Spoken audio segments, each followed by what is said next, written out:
Good evening सभी को। देखिए आज हम लोग जो है एक नया टॉपिक पढ़ेंगे, एक नया चैप्टर भी है। और कौन सा चैप्टर है देखिएगा, फैमिली, या जिसको हम कहते हैं क्या, परिवार।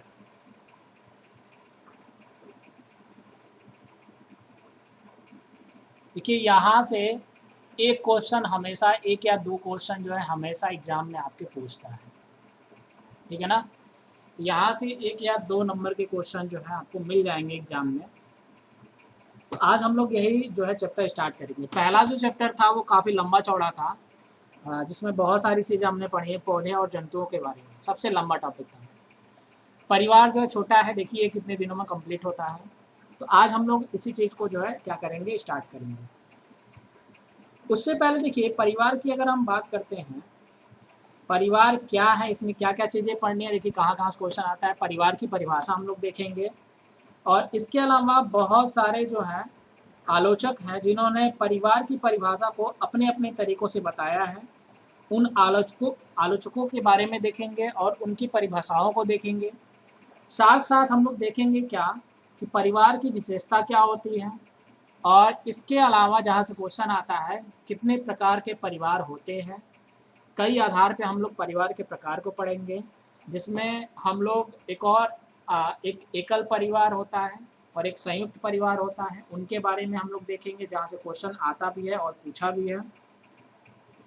और फिर उसके बाद हम लोग देखेंगे कुछ अन्य चीज़ें परिवार से रिलेटेड, ठीक है। तो चलिए जो है स्टार्ट करते हैं। तो देखिए परिवार की अगर हम बात करें तो सबसे पहले परिवार की परिभाषा आती है। परिवार है क्या, तो परिवार जो है एक लैटिन शब्द से बना है। परिवार जो शब्द है वो एक लैटिन शब्द से बना है, और वो लैटिन शब्द कौन सा है, फैमुलस।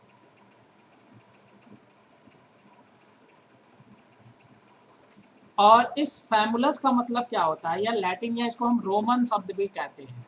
ये लैटिन इंग्लिश है और हिंदी में उसको हम रोमन शब्द कहते हैं। तो ये एक रोमन शब्द से मिलकर बना है जिसको हम कहते हैं फैमुलस। और इस फैमुलस का एक अर्थ होता है, इसका एक अर्थ होता है, इसको हम अगर हम इसके अर्थ की बात करते हैं तो इसका अर्थ है नौकर से। इसके अगर हम अर्थ की बात करें तो इसका जो अर्थ होता है वो क्या है, नौकर से है।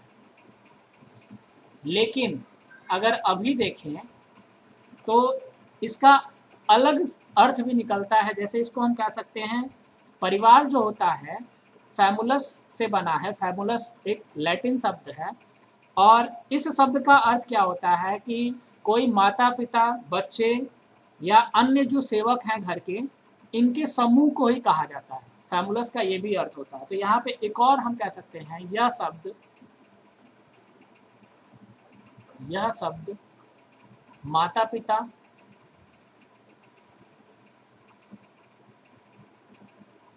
बच्चे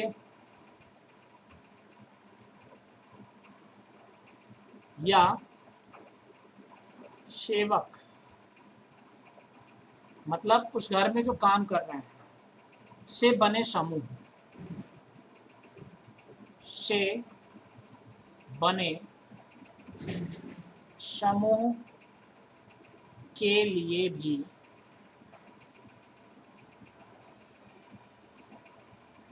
प्रयोग होता है। ये तो हमने सिंपली समझ लिया परिवार। परिवार है क्या और इसका मतलब क्या है। तो परिवार एक लैटिन शब्द से बना है। कौन सा शब्द है, फैमुलस, जिसको हम रोमन शब्द कहते हैं। तो ये तो हमने समझ लिया। अब देखिए परिवार की परिभाषा को अलग अलग आलोचकों के द्वारा जो है अलग अलग दिया गया है। इसमें कुछ आलोचक आते हैं, एक एक करके हम लोग उन सभी आलोचकों के बारे में हम लोग देखेंगे। तो इसमें जो सबसे पहले जो आलोचक आते हैं, जिनको हम नाम देते हैं क्या, मार्डक। एक आलोचक हैं, कौन है, मार्डक। तो मार्डक के अनुसार परिवार की परिभाषा को क्या दिया गया है, उनके अनुसार परिवार को क्या बताया गया है, इसको अगर हम देखें तो मार्डक ने क्या बताया है, परिवार जो होता है एक सामाजिक समूह होता है। सामाजिक का मतलब क्या है, हमारे आसपास के जो वर्ग है उन सभी को हम एक समाज कहते हैं।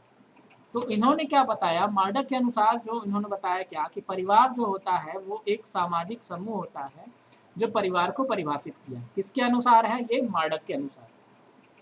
इन्होंने क्या बताया है, क्या देखिएगा, परिवार एक सामाजिक समूह है।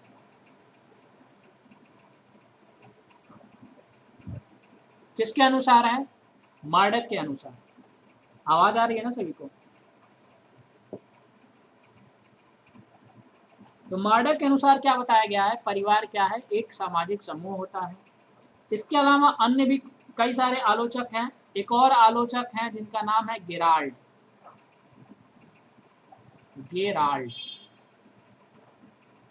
गेराल्ड के अनुसार भी परिवार को परिभाषित किया गया है। क्या परिभाषित किया गया है? इन्होंने क्या बताया है? परिवार जो होता है वो दो भिन्न लिंगों का समूह होता है। दो भिन्न लिंग का मतलब है एक नर और एक मादा से, मतलब एक मेल और एक क्या है? फीमेल। तो इन्होंने क्या बताया? परिवार जो होता है दो भिन्न लिंगों का समूह होता है। किसी परिवार में दो भिन्न लिंग जरूर रहते हैं, जिसमें एक नर और एक मादा या एक मेल और एक फीमेल होता है। इनके अनुसार क्या कहा गया? परिवार दो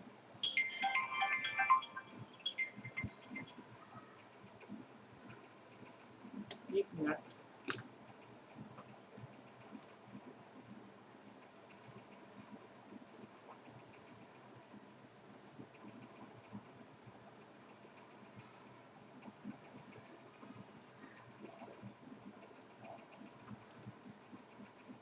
भिन्न लिंगों का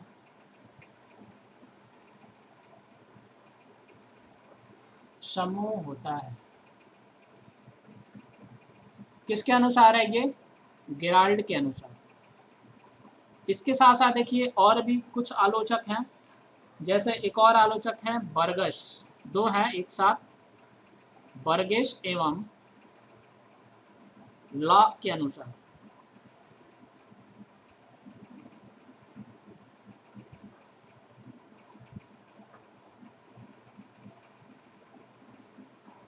बर्गेस एवं लॉक के अनुसार क्या कहा गया है देखिएगा। इन्होंने क्या बताया है कि जो परिवार होता है वो परिवार व्यक्तियों का एक समूह होता है। और व्यक्तियों का समूह में अगर हम देखें तो वो समूह किससे संबंधित होता है?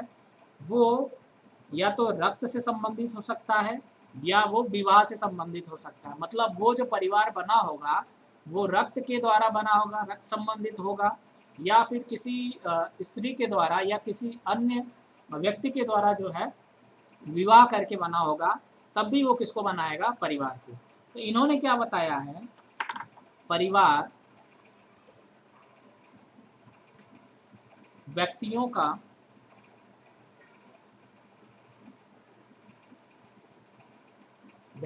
का एक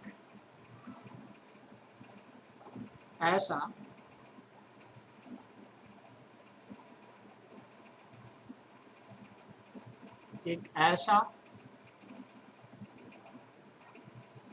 समूह है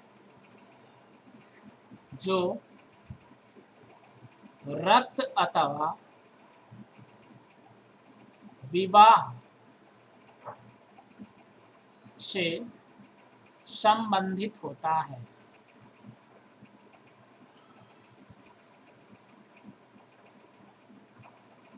तो ये किसके द्वारा है? बर्गेस के द्वारा। बर्गेस एवं लाभ के अनुसार परिवार व्यक्तियों का एक ऐसा समूह होता है जो रक्त अथवा विवाह से क्या होता है? संबंधित होता है। ये किसने बताया है? बर्गेस ने। तो इन्होंने जो है, ये तीन आलोचक हैं, तीनों आलोचकों ने जो है अलग अलग परिभाषा के द्वारा जो है अलग अलग तरीके से परिवार को क्या किया है? परिभाषित किया है। इसके साथ साथ एक और है आलोचक,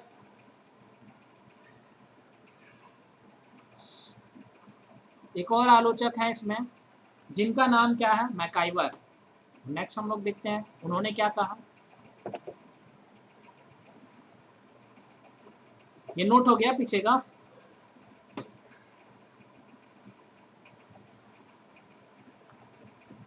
सुनते रहिए और नोट करते रहिए। ये नोट हो गया?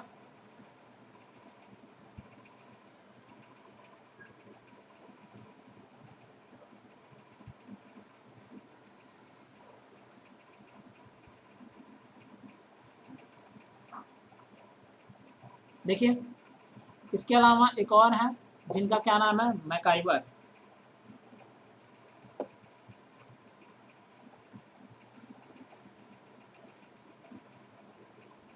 मैकाइवर के अनुसार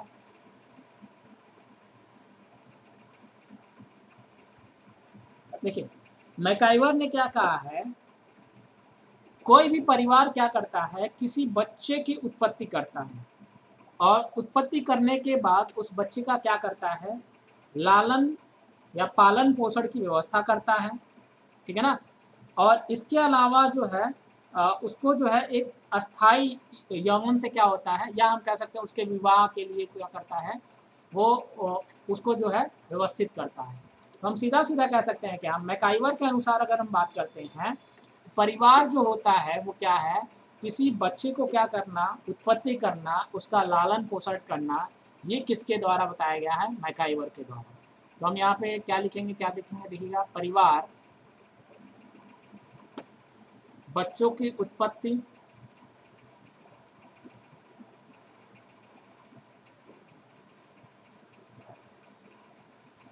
बच्चों की उत्पत्ति एवं उसके पालन पोषण की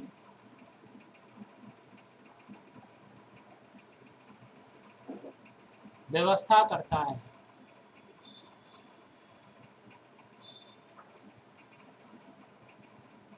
ठीक है ना। तो ये था क्या, ये तो हमने सिंपली परिभाषा देख लिया। इसके अलावा कुछ अन्य परिभाषाएं भी दी गई हैं परिवार के द्वारा, ठीक है ना। या परिवार के लिए जो है कुछ अन्य परिभाषाएं भी हैं, वो कौन कौन सी परिभाषाएं हैं, इसको भी हम लोग देख लेते हैं। किसी ने मैसेज किया,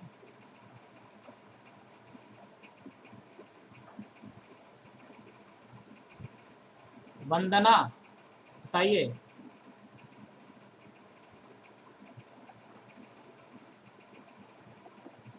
कुछ पूछना है क्या?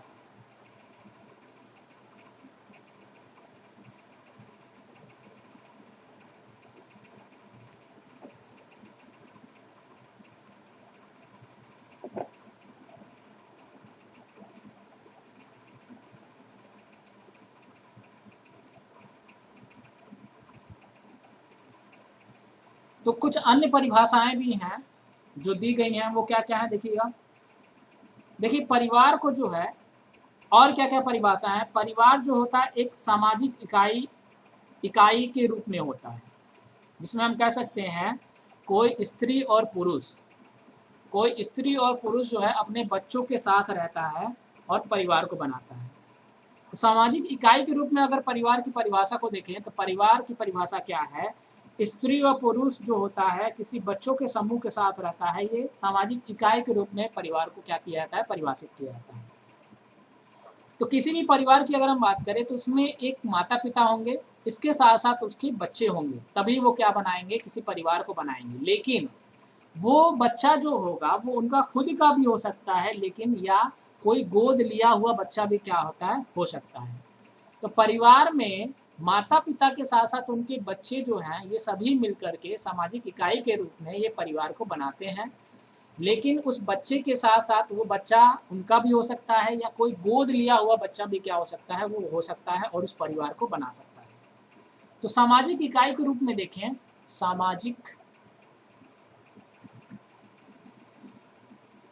इकाई के रूप से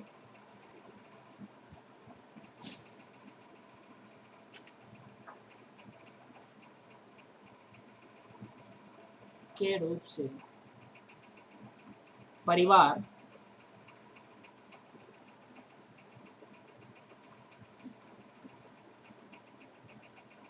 स्त्री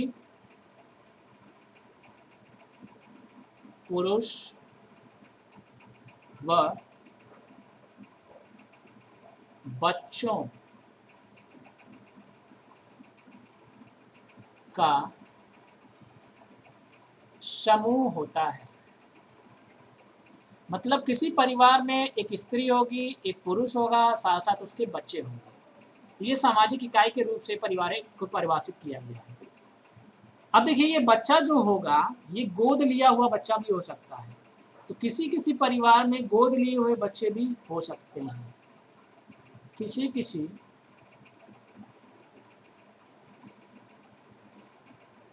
परिवार में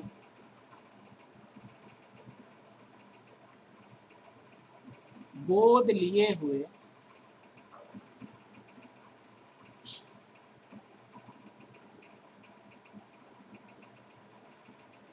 बच्चे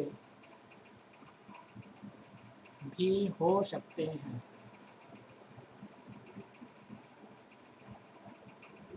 ठीक है।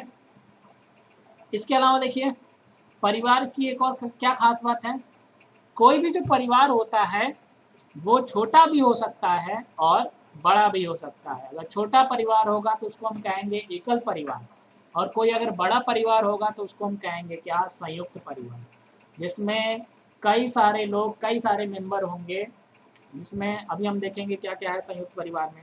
तो इस तरह से परिवार, कोई भी परिवार की अगर हम बात करते हैं तो परिवार छोटा भी हो सकता है जिसमें माता पिता हो, उसके बच्चे हो सकते हैं। परिवार बड़ा भी हो सकता है जिसमें माता पिता, उनके भाई बहन, उनके दादा दादी, उनके चाचा चाची, ये सभी लोग मिलके जो है एक संयुक्त परिवार को भी बना सकते हैं। यहाँ पे एक और पॉइंट देखते हैं, क्या परिवार छोटा भी हो सकता है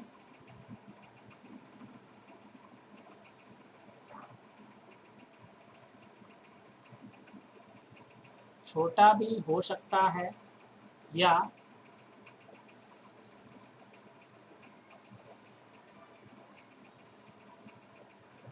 यहाँ पे छोटा नहीं, छोटे कहिए, या बड़ी भी हो सकती है।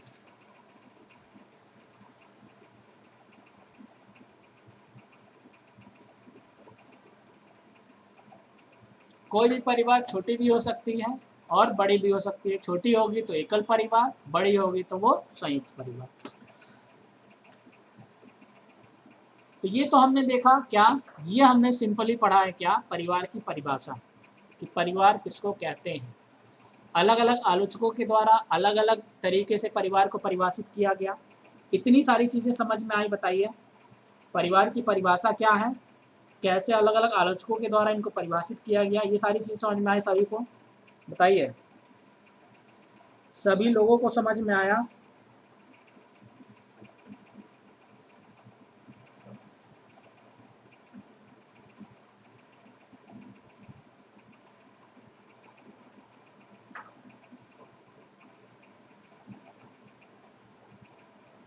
अब हम लोग देखेंगे इसी में क्या है, इसी में जो नेक्स्ट टॉपिक है क्या, परिवार की विशेषताएं। अगर कोई परिवार बना है उस परिवार की क्या क्या विशेषताएं होनी चाहिए, अगर वो होंगी तो वो एक परिवार अच्छा परिवार होगा। परिवार की विशेषताएं,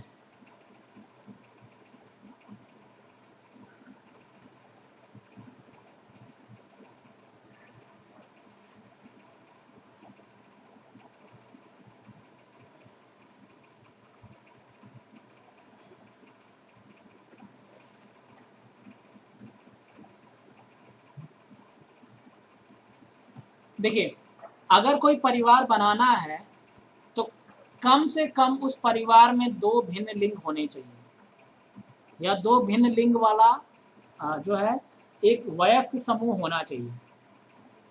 दो भिन्न लिंग का मतलब एक स्त्री और एक पुरुष से। तो कोई भी परिवार की विशेषता क्या है कि अगर कोई परिवार बनेगा तो उसमें क्या होंगे, दो भिन्न लिंग होंगे। तो हम लिख सकते हैं क्या, कम से कम, कम से कम दो भिन्न लिंग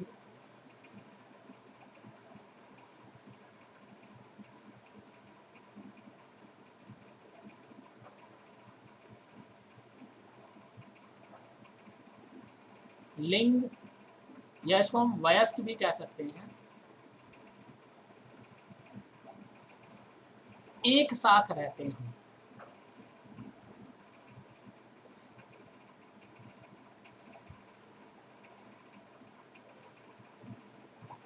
तो किसको बनाएंगे? परिवार को। तो कोई भी परिवार बनाना हो तो उसमें कम से कम कितने? दो भिन्न लिंग, मतलब एक स्त्री और एक पुरुष होना चाहिए। इसके साथ साथ उनमें श्रम विभाजन होना चाहिए। उनमें क्या होना चाहिए? श्रम विभाजन। अगर श्रम विभाजन होगा तो वो परिवार बनाएंगे। श्रम विभाजन का मतलब क्या है कि उनमें कार्य जो होंगे वो क्या होंगे? बटे होंगे। जो भी वो कार्य करेंगे वो अलग अलग कार्य करेंगे। तो कार्य क्या होंगे? उनमें कार्य बटे होंगे या बटे होने चाहिए। उस परिवार के अंदर जो भी कार्य होंगे वो क्या होंगे? वो बटे होने चाहिए। मतलब स्त्री कुछ और कार्य करे और पुरुष कोई और कार्य करे।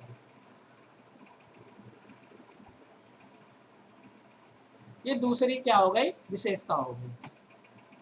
तो कोई परिवार है तो उस परिवार में दो भिन्न लिंग होने चाहिए, उनमें श्रम का विभाजन होना चाहिए। इसके अलावा वो क्या करते हो? कोई भी आर्थिक या सामाजिक आदान प्रदान करते हो। क्या करते हो? आर्थिक या कह सकते हैं वे विभिन्न प्रकार के या प्रकार से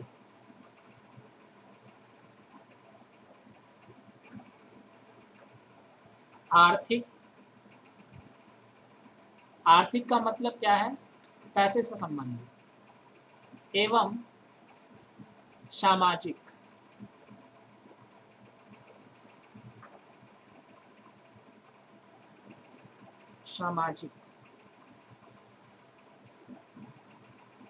आदान प्रदान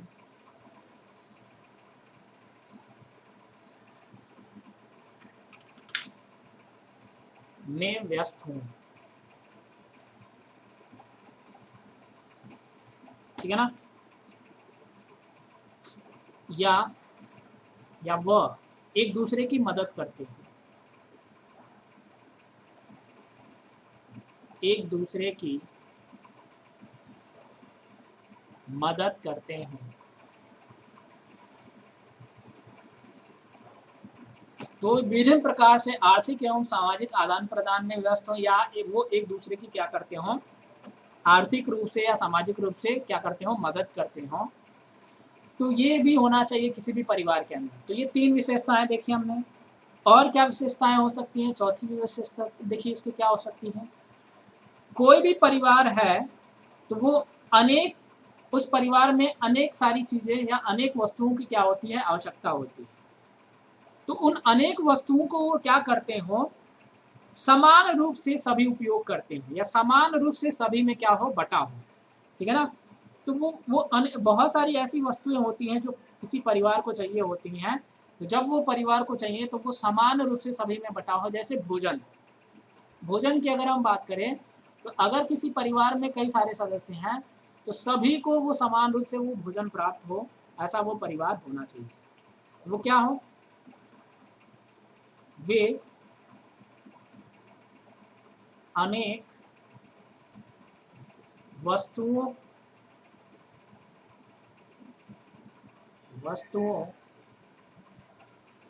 का समान रूप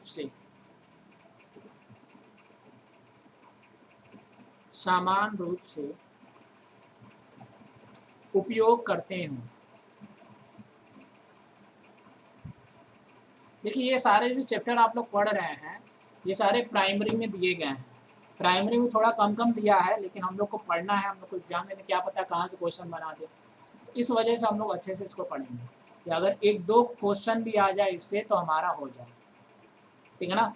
सभी चैप्टर से लगभग क्वेश्चन रहते हैं, एक दो क्वेश्चन रहते हैं। इसलिए सभी चैप्टर पे आपको फोकस करना पड़ेगा, क्योंकि 1 नंबर 2 नंबर को भी आपको देखना। 1 नंबर 2 नंबर से जो है पास नहीं हो पाते हैं, या 1 नंबर 2 नंबर से पास हो भी जाते हैं, ये भी होता है। ये आपको सारी चीज़ें देखनी है। तो परिवार की 4 विशेषताएं देखी। इसके अलावा अगर हम देखें एक और विशेषता है जो लास्ट विशेषता है, क्या कि कोई भी परिवार है उस परिवार में अनेक सदस्य हैं तो उसमें जो वयस्क हैं उन वयस्कों का क्या हो, बच्चों के साथ संबंध हो, ठीक है ना। इसके अलावा वो वयस्क क्या करते हो, किसी बच्चे की सुरक्षा, उसकी सहयोग और पोषण की क्या हो, उन पे जिम्मेदारी हो। तो ऐसा परिवार होना चाहिए। किसी भी परिवार में वयस्क होते हैं, वो वयस्क क्या करते हो, बच्चों के साथ संबंध रखते हो और उन पर सुरक्षा, उपयोग या पोषण की जिम्मेदारी रखते हो। तो ये ऐसा परिवार जो होगा वो क्या होगा, अच्छा परिवार होगा। तो हम क्या लिख सकते हैं, क्या वयस्कों का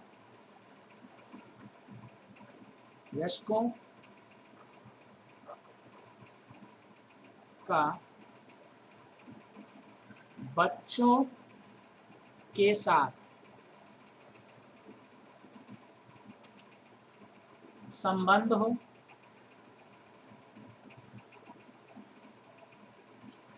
तथा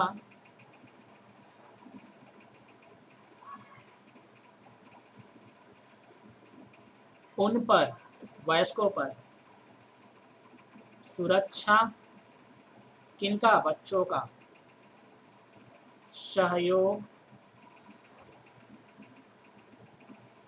व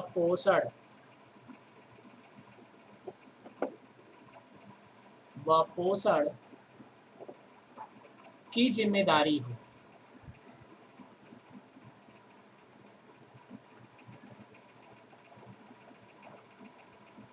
ठीक है ना। ये कहा किनको होना चाहिए, वयस्कों को। जो भी परिवार के वयस्क हैं, जो भी बड़े लोग हैं, उनके लिए ये है। ये 5 पॉइंट हैं। ये पांचों पॉइंट किसको बताते हैं, किसी परिवार की विशेषता को बताते हैं। ये पांचों पॉइंट समझ में आया।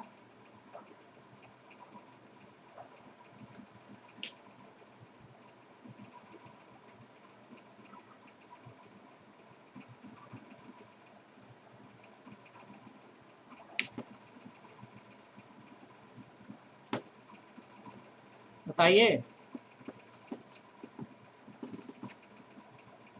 अभी हम लोग जब लास्ट में ये खत्म हो जाएगा तब देखेंगे कैसे क्वेश्चन एग्जाम में आए हैं, तो उस क्वेश्चन को भी हम लोग सॉल्व करेंगे। बाकी लोगों को समझ में आया।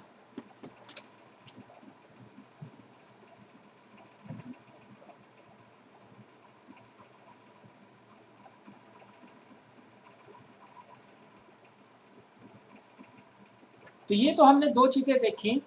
एक तो हमने परिवार की परिभाषा देखा और दूसरा हमने देखा क्या, परिवार की विशेषताएं। अब देखिए तीसरा जो टॉपिक है इसमें क्या है, हम लोग देखते हैं परिवार के प्रकार को। देखिए परिवार को जो है कई आधार पे बांटा गया है। कई सारे परिवार आपने देखे भी होंगे। आप लोग जो है ऐसा परिवार देखा भी होगा और उसमें रहा भी होगा शायद। देखिए अगर हम परिवार के प्रकार की बात करें तो परिवार के प्रकार को कई आधार पे बांटा गया है। तो जो नेक्स्ट जो टॉपिक पढ़ना है इसमें क्या है, परिवार के प्रकार।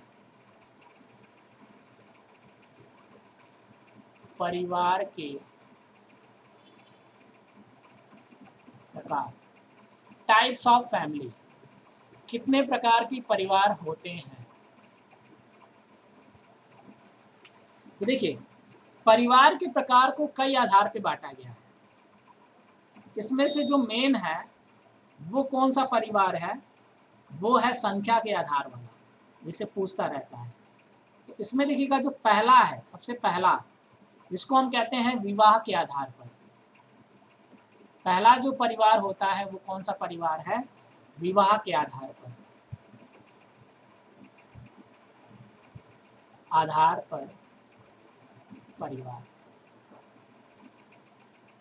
देखिएगा विवाह के आधार पर परिवार की अगर हम बात करें तो ये दो प्रकार की होती है। ये दो प्रकार की होती हैं। कौन कौन सी, एक होता है एक विवाही परिवार, नाम से ही पता चल रहा है। पहला जो होता है जिसको हम कहते हैं क्या, एक विवाही परिवार।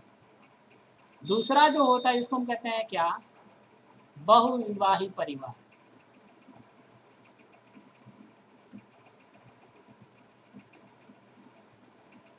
देखिए एक विवाही परिवार और एक क्या है, बहुविवाही परिवार। एक विवाही परिवार क्या है, बहुविवाही परिवार क्या है, नाम से पता चल रहा है।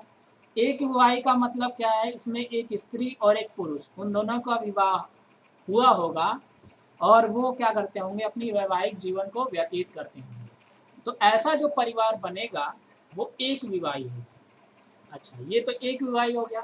लेकिन कभी कभी कुछ ऐसे भी लोग होते हैं कि एक से उनका मन नहीं भरता, तो वो दो दो शादियां कर लेते हैं।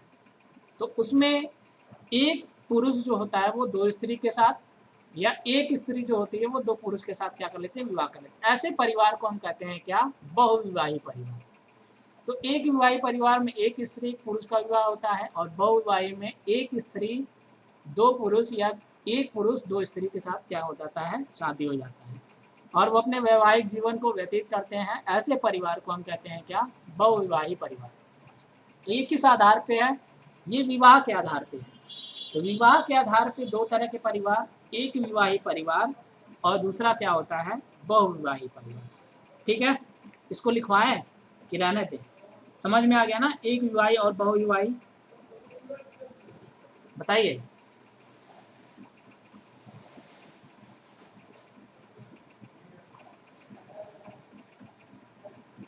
इसको लिखवा नहीं रहे हैं, इसको समझ जाइए।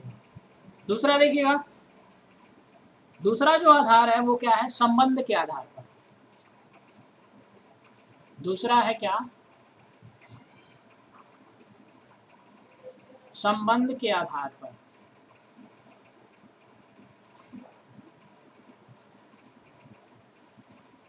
परिवार,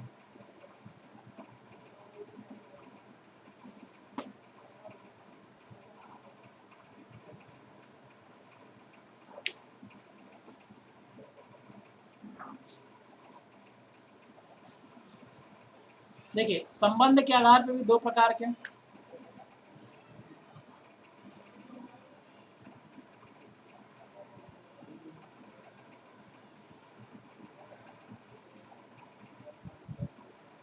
कौन कौन सा है, एक जो होता है रक्त संबंधित होता है, और एक जो होता है वो वैवाहिक संबंधित होता है। पहला जो संबंध होगा वो क्या होगा, रक्त संबंधित परिवार।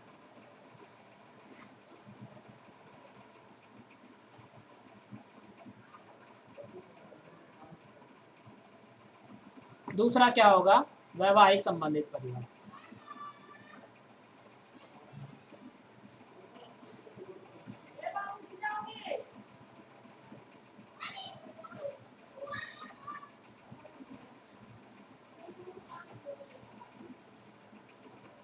देखिए रक्त का मतलब क्या है, इसमें जो भी परिवार से संबंधित लोग होंगे उनका रक्त समूह लगभग सेम होता है। आपने देखा होगा कि आपके घर में अगर आपके जो माता पिता हैं, तो जो उनके बच्चे होंगे, जैसे मान लीजिए किसी माता का जो है रक्त समूह ए है, और किसी कोई जो पिता है उनका रक्त समूह ओ है, तो आप क्या देखोगे, जो कुछ जो बच्चे होंगे उनका रक्त समूह ए होगा, और कुछ जो बच्चे होंगे उनका रक्त समूह ओ होगा।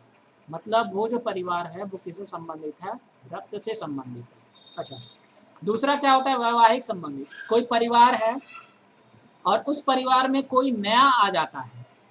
अब जब वो नया आ जाएगा, नया कैसे आएगा, विवाह के द्वारा। तो ऐसा जो संबंध बनेगा, ऐसे संबंध को हम कहते हैं क्या, वैवाहिक संबंधी परिवार। तो ये दोनों जो है नाम से ही पता चल रहा है, तो इतना आपको दिमाग नहीं लगाना है। तो रक्त संबंध के आधार पे दो प्रकार के, एक जो होते हैं जिसको हम कहते हैं रक्त संबंधी परिवार, और दूसरा जो होता है जिसको हम कहते हैं वैवाहिक संबंधी परिवार। वैवाहिक संबंधी का मतलब क्या है, किसी घर में कोई स्त्री जो है वो विवाह के द्वारा आती है, और उस स्त्री का जो है उस घर के साथ एक वैवाहिक संबंधित विवाह के द्वारा एक संबंध स्थापित हो जाता है, और फिर वो एक परिवार में बदल जाता है। इसी परिवार को हम कहते हैं वैवाहिक संबंधी परिवार। तो ये दो प्रकार के होते हैं, रक्त संबंधी और दूसरा क्या होता है, वैवाहिक संबंधी। तीसरा आधार कौन सा है, देखिएगा तीसरा जो आधार होता है वो होता है सत्ता। सत्ता का मतलब घर में किसका चलेगा, सत्ता के आधार पर, सत्ता के आधार पर परिवार।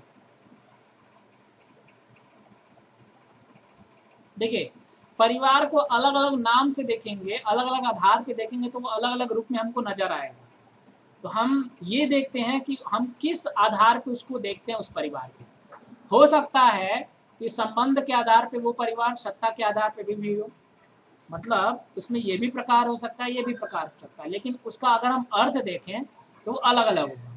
यहाँ पे अगर हम देखें सत्ता के आधार पे, तो किसी घर में किस व्यक्ति की ज़्यादा चलती है, किसका सत्ता ज़्यादा है, इस आधार पे देखें तो इनको भी दो भागों में बांटा गया है। एक जो होता है जिसको हम कहते हैं पितृ सत्तात्मक परिवार, एक जो आधार है जिसको हम क्या नाम देते हैं, पितृ सत्तात्मक परिवार, और दूसरा जो होता है जिसको हम कहते हैं मातृ सत्तात्मक परिवार। तो इनमें भी दो हैं, एक है क्या, पितृ सत्तात्मक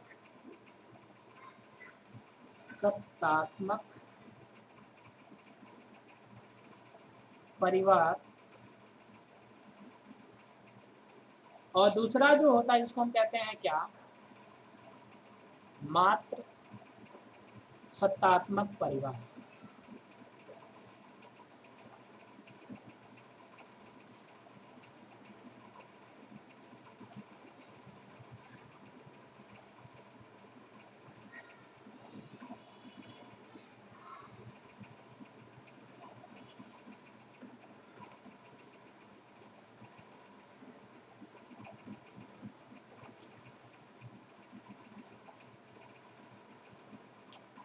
देखिए, पितृसत्तात्मक का मतलब क्या है, ऐसा आपने कुछ परिवार देखा होगा, शायद इसके उदाहरण आपने आसपास देखे भी होंगे, कि ऐसा परिवार देखा होगा जिसमें आपने उस घर में उसका जो मुखिया होगा वो कोई पुरुष होगा या वो सबसे बड़ा होगा। तो अगर उस घर में जो मुखिया होगा वो कोई क्या होगा, वो कोई पुरुष होगा, तो ऐसा जो परिवार होगा इसको हम कहेंगे क्या, पितृसत्तात्मक परिवार। मतलब उस मुखिया का ही उस घर में चलता होगा, वो जो सबसे बड़ा बुजुर्ग भी हो सकता है या कोई और पुरुष भी हो सकता है, तो या यंग भी हो सकता है, तो उसमें जो सबसे जो बड़ा होगा उस घर में और जो पुरुष होगा, अगर उसका चलता है घर में, उसी की बातें सभी लोग मानते होंगे, तो ऐसे परिवार को हम कहते हैं पितृसत्तात्मक परिवार।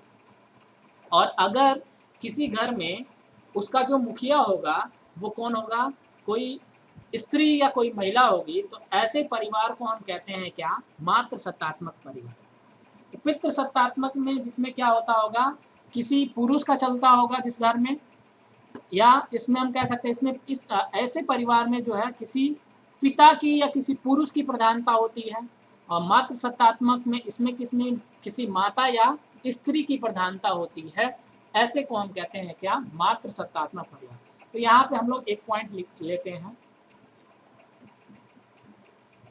दोनों के नीचे लिखिएगा, इसके नीचे लिखिएगा और इसके नीचे लिखिएगा। पहले पितृ सत्तात्मक के नीचे हम लोग देखते हैं क्या है, देखिएगा इसमें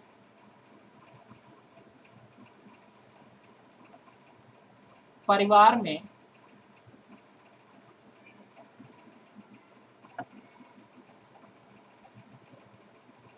पिता या पुरुष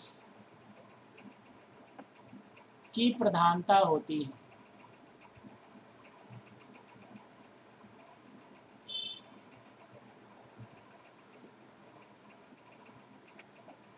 दूसरा देखिएगा जिसको हम कहते हैं मातृ सत्तात्मक, इसमें माता या स्त्री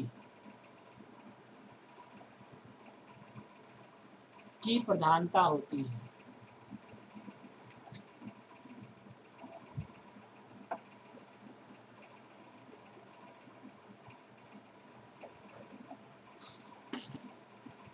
ठीक है ना, ये सत्ता के आधार पे था, पितृ सत्तात्मक और मातृ सत्तात्मक। फोर्थ नंबर देखिएगा,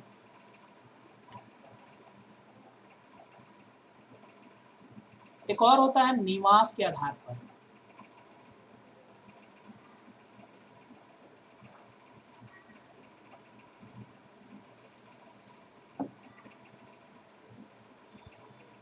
निवास के आधार पर परिवार।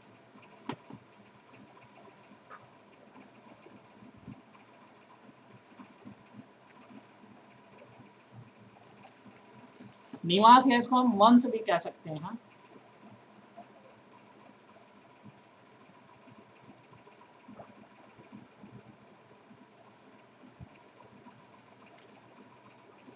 देखिए ये भी दो प्रकार के,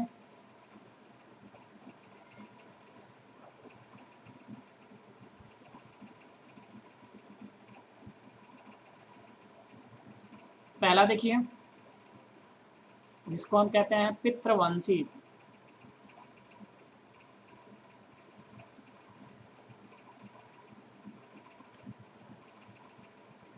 पितृवंशी परिवार,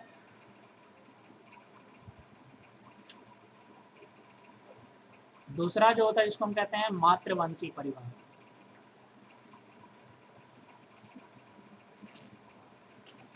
देखिए ऑनलाइन का बहुत अच्छा फायदा है, घर पे बैठे बैठे आराम से पढ़ सकते हैं, बगल में जो है थरिया वरिया में लेके खा भी सकते हैं, और उसको जो है पानी भी पी सकते हैं, कोई भी काम कर सकते हैं।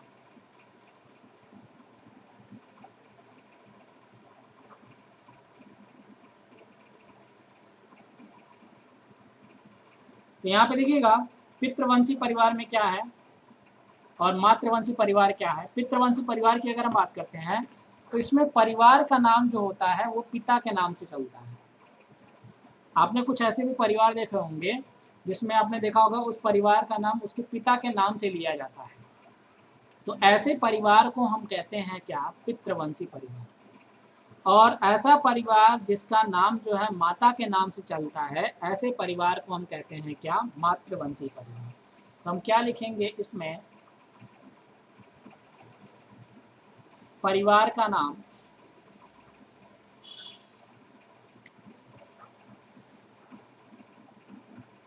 पिता के नाम से चलता है।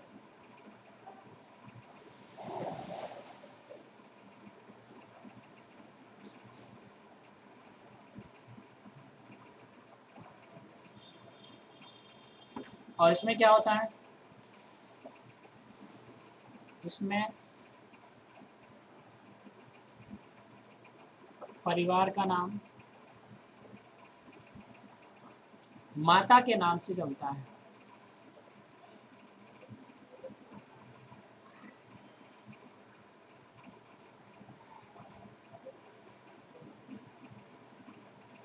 तो ये दो प्रकार के परिवार हैं, एक पितृवंशी और दूसरा जो होता है इसको हम कहते हैं क्या, मातृवंशी। किस आधार पे है, ये है निवास के आधार पे।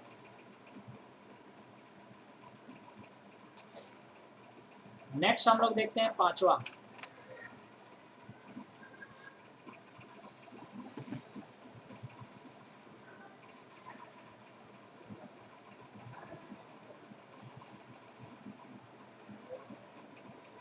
वंश के आधार पे, सॉरी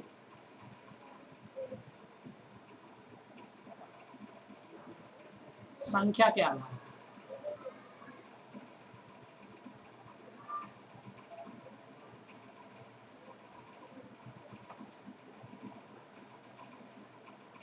संख्या के आधार पर परिवार। देखिए संख्या के आधार पे अगर हम देखें तो ये जो परिवार होता है जिसको हम फैमिली कहते हैं, ये भी दो प्रकार के। एक जो होता है जिसको हम कहते हैं एकल परिवार, और इसी को हम लोग को अच्छे से पढ़ना है। ये जो परिवार जो डिटेल में थोड़ा सा पढ़ना है वो कौन सा है, संख्या के आधार पर।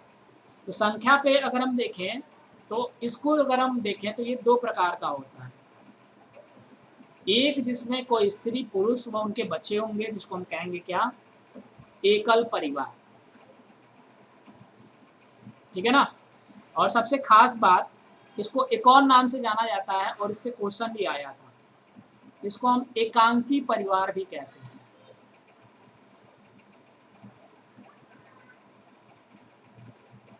इसको हम एकांकी परिवार भी कहते हैं।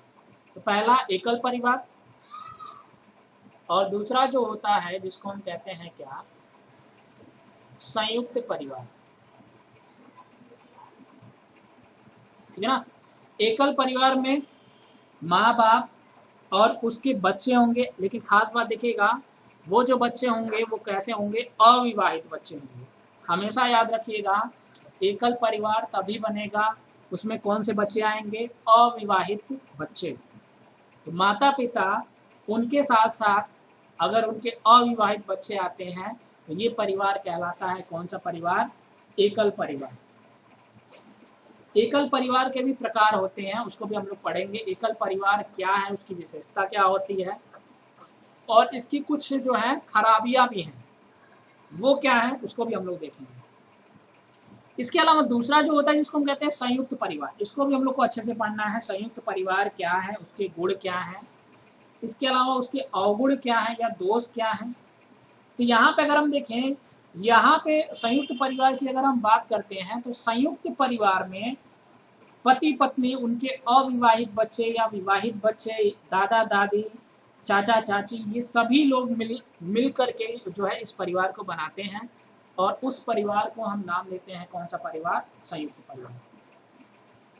तो ये दो परिवार होता है, एक जिसको हम एकल परिवार कहते हैं और दूसरा जो होता है जिसको हम संयुक्त परिवार कहते हैं। और इन्हीं दोनों परिवारों को हम लोग एक एक करके क्या करेंगे, पढ़ेंगे। तो सबसे पहले जो हम लोग पढ़ने वाले हैं वो कौन सा हम लोग देखेंगे, एकल परिवार, और फिर हम लोग दूसरा पढ़ेंगे किसको, संयुक्त परिवार। ठीक है ना। ये जो पूरा हम लोग का परिवार जो चैप्टर है ये इन्हीं दोनों टॉपिक पे है, और यही सारी चीज़ें हैं। छोटा है, ये 2-3 दिन का है, फिर ये जो है चैप्टर परिवार खत्म हो जाएगा। ठीक है ना। और फिर हम लोग इससे रिलेटेड क्वेश्चन भी देखेंगे। यहाँ पे हम लोग देखेंगे एकल परिवार क्या है, इसके गुण क्या है, इसके दोष क्या है, साथ साथ इसके प्रकार क्या है। तो पहला हम लोग देखेंगे एकल परिवार,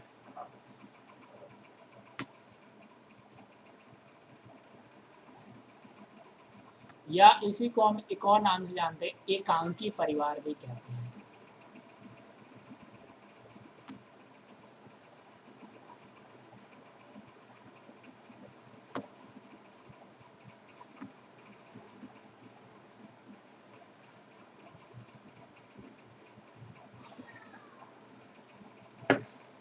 तो देखिए, सबसे पहली विशेषता एकल परिवार की, इसमें जो होते हैं माँ बाप और उनके अविवाहित बच्चे शामिल होते हैं। पहला, इसकी परिभाषा पूछा था एक बार कि जिसमें माँ बाप और उसके अविवाहित बच्चे हैं उस परिवार को हम क्या कहते हैं। तो यहाँ पे एकल परिवार ना दे के वहाँ पे दिया था एकांकी परिवार।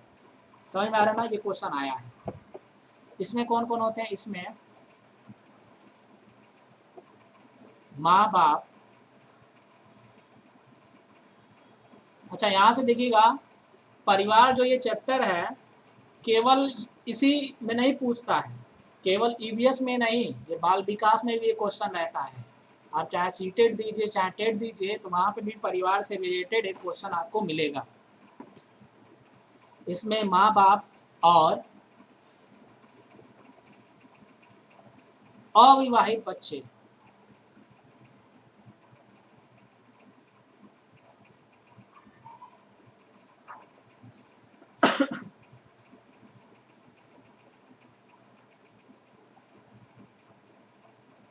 शामिल होते हैं।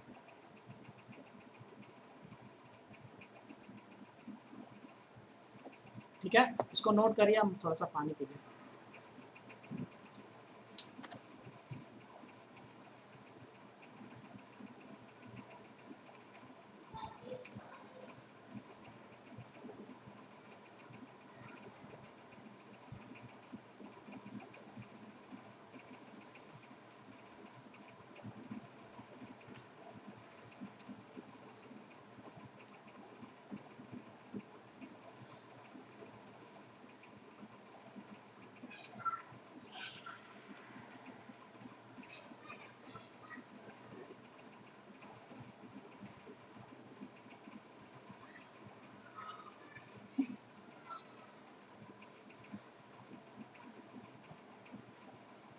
हाँ, जाति के आधार पे होता है।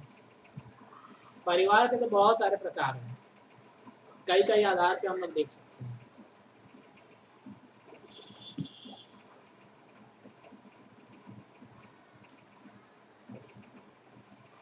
अरे कहते हैं नहीं ये लोग वर्मा जी का परिवार, शर्मा जी का परिवार, चाहे कोई भी लोग।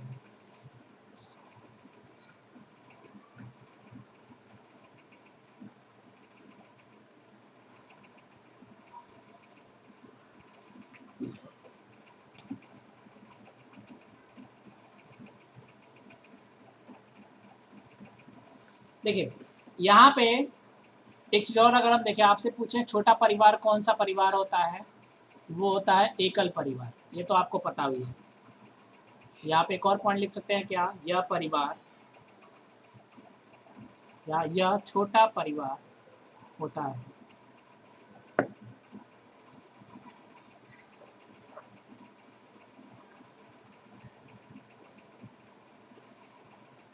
अब देखिए यहाँ पे अगर हम देखें इस परिवार के गुण क्या क्या हैं, इसमें इस परिवार में क्या क्या लोग कर सकते हैं, जो बच्चा है वो क्या कर सकता है, क्या क्या इसके गुण हैं या क्या क्या इसकी अच्छाइयाँ हैं, इसकी अगर हम बात करें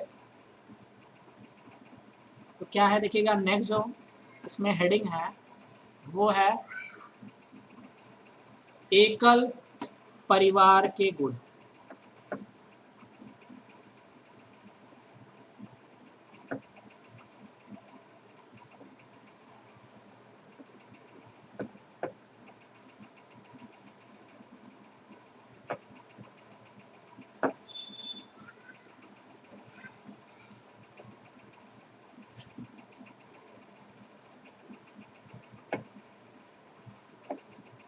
देखिएगा पहला गुण,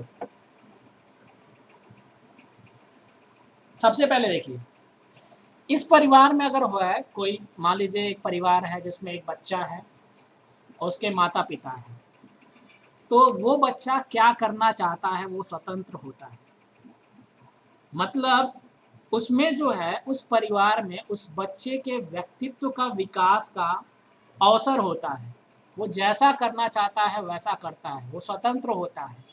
तो सीधा सीधा हम कह सकते हैं एकल परिवार का एक गुण होता है कि इसमें व्यक्तित्व के विकास का क्या होता है, अवसर प्रदान होता है। मतलब वो बच्चा कैसा है, कैसा करना चाहता है, उसका व्यक्तित्व कैसा है, वो जो है वो आसानी से जो है उसमें उसका विकास हो जाता है। दूसरा अगर हम देखें ऐसा जो परिवार है जिसमें जिसमें जो संख्या होगी सदस्यों की वो कम होगी, तो ऐसे परिवार में आपने देखा होगा कि जो कलह होता है, कलह आप लोग समझते होंगे, वो उसके जो है कलह की जो आशा होती है या जो लड़ाइयाँ होती हैं उसकी जो आशा होती है वो कम होती है। आपने देखा होगा जो संयुक्त परिवार है, संयुक्त परिवार में लड़ाइयाँ होती रहती हैं। अब किस आधार पे होती हैं वो संयुक्त परिवार जानता है, या अगर किसी ने रहा होगा संयुक्त परिवार में तो उसको भी पता होगा। तो संयुक्त परिवार की अगर हम बात, सॉरी एकल परिवार की अगर हम बात करें तो व्यक्तित्व के विकास का अवसर प्रदान होता है। जैसा व्यक्तित्व होगा, जैसा उसको बनना होगा वो वैसा करेगा। दूसरा अगर हम देखें इसमें कलह की कम आशा होती है, जबकि संयुक्त परिवार में ज़्यादा होता है। एकल परिवार में कलह की आशा जो होती है वो कम होती है। इसके अलावा इस परिवार में जो है एकल परिवार में बच्चों का जो लालन पोषण, सॉरी पालन पोषण जो होता है वो अच्छे से होता है।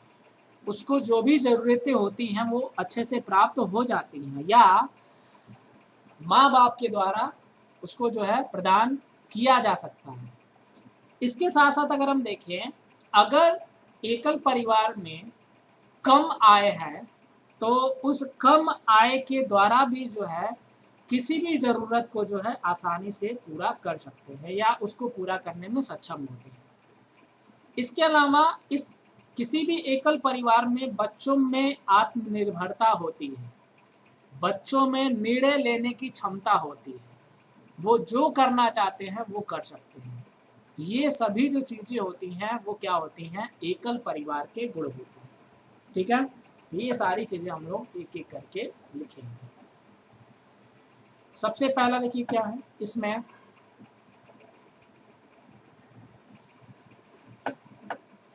व्यक्तित्व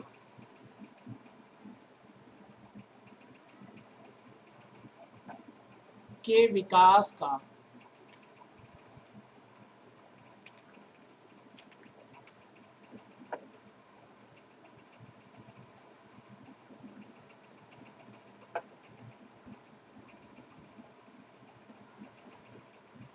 अवसर प्राप्त होता है।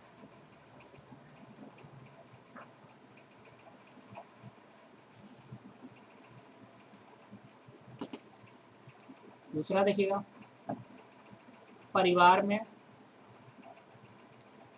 देखिए ये एग्जाम्पल आपके आसपास दिखता भी होगा, उससे भी आप लोग समझ सकते हैं। ये परिवार, ये जो चैप्टर है ये बहुत ही आसान है। परिवार में कला के कम आशा होते हैं।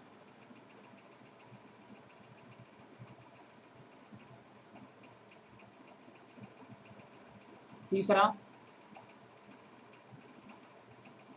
बच्चों का पालन पोषण, कुछ और भी विशेषताएं होती हैं इनके अलावा भी, बच्चों का पालन पोषण अच्छे से होता है।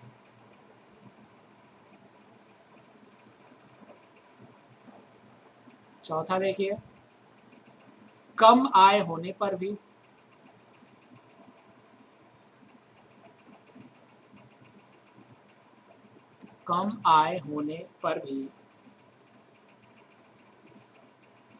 परिवार हर जरूरतों को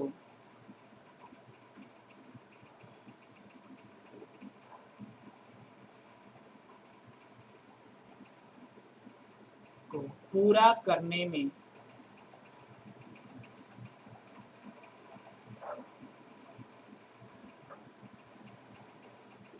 सक्षम होते हैं। लास्ट में देखिएगा पांचवा, बच्चों में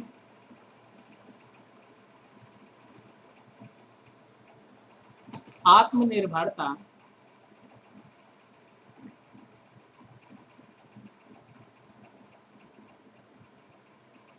एवं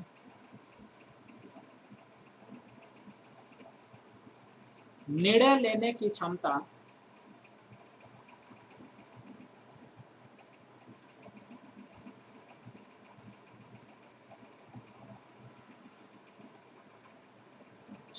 का विकास होता है।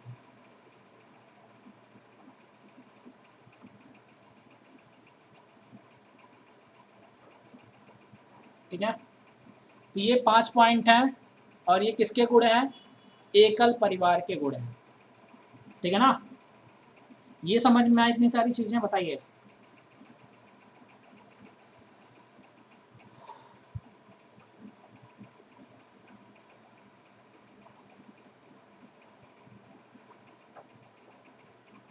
इसको नोट करिए फिर बताइए।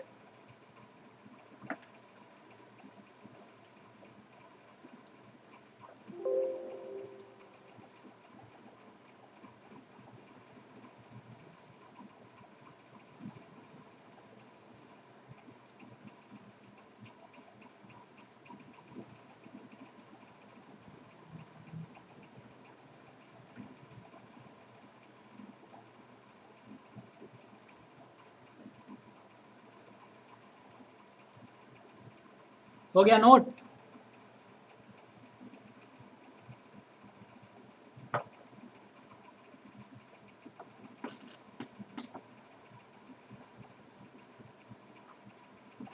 तो ये था एकल परिवार के गुण।